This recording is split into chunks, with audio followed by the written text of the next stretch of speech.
Guys, may isi-share ako sa inyo. Ang aga-aga pa, 4:33 a.m. Tapos ito yung na-realize ko. Yung ano pala, yung Pharisees at saka yung simbahan ay iba. Hindi sila pareho.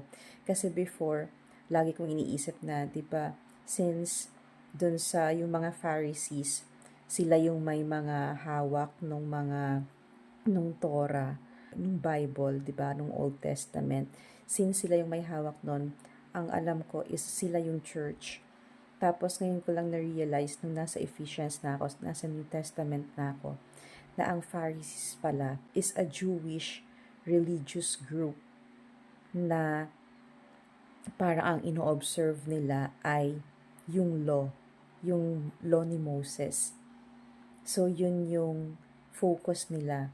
Pero di ba yung church ay hindi. Ang church is, yung mga tao ay nag-gather para mag-worship, mag-pray, at saka mag-fellowship.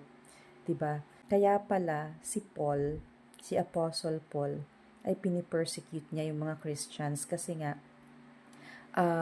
parang iniisip nila ng mga niya as kasi siya as one of the Pharisees, iniisip niya na sinful yung pagkakaroon ng isang church kasi iniisip nila baka mga false prophets yung yung nagpapalaganap ng church.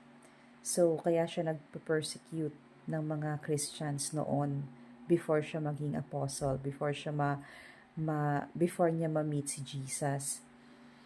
So yun, kaya pala sabi ko, kung si Paul ay isang Pharisee, bakit niya pinipersecute yung mga Christians? So parang nagko-contradict.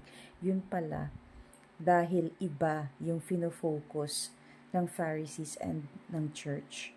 So again, yung Pharisees ay religious sect lang siya, Jewish religious sekta na nagfo-focus sa pag-observe ng law.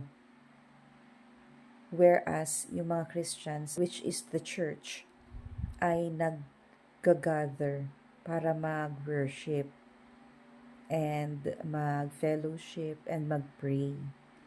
So, yun. Kaya pala, sana may natutunan kayo. If hindi clear, yung pag-explain ko, I'm sorry because kakagising ko lang. But then, make research out of it. So, yun pala yun. So, magkaiba ang Pharisees at ang church.